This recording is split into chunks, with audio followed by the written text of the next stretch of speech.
Pawan Singh official से जो मेरा देशभक्ति सॉन्ग आया है, सिंधु हर घर में खुशहाली हो, और ये मैं पहले बोला और इसको हमेशा याद रखूंगा कि इस देशभक्ति सॉन्ग जो मेरे चैनल से आया है पवन सिंह ऑफिशियल, इसका जो भी वीडियो आएगा वो मैं आप सबके आशीर्वाद से अपने देश के जवान वीर के लिए समर्पित करूंगा।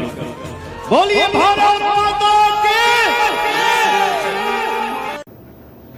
नमस्कार, प्रणाम। मैं रवि शास्त्री आज बात करने जा रहा हूं भोजपुरी के superstar power star Pawan Singh.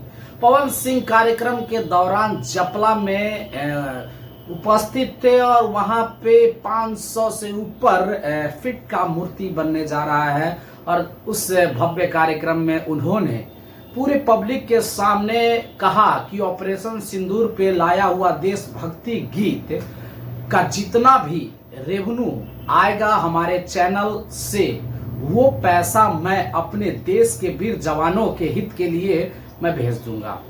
तो भाई पवन सिंह जी के लिए एक जोरदार ताली के साथ साथ है उनको मैं कहना चाहूंगा कि आपका दिल दरिया दिल है और इसी तरह से हर देश के नागरिक को देश के लिए किसी न किसी स्थिति में परिस्थिति में खड़ा रहना है, राष्ट्र हित के लिए है।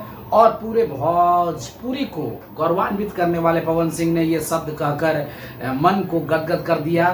तो इसी के साथ मैं आप सबसे आग्रह अनुरोध करना चाहता हूं कि आप सब तमाम कलाकार, तमाम खिलाड़ी, तमाम वैसे पदों पे बैठे हुए लोग जो कि अपने देश या वैसे देश के कार्य में, जैसे हॉस्पिटल का निर्माण हो, मंदिर का निर्माण हो या वैसे सामाजिक कार्यों में जरूर योगदान दें। चाहे आपका योगदान छोटा हो या बड़ा हो, लेकिन योगदान जरूर दे। आज पवन सिंह ने ये योगदान देकर बड़ा ही मन गदगद कर दिया। बहुत बहुत धन्यवाद। Thank you.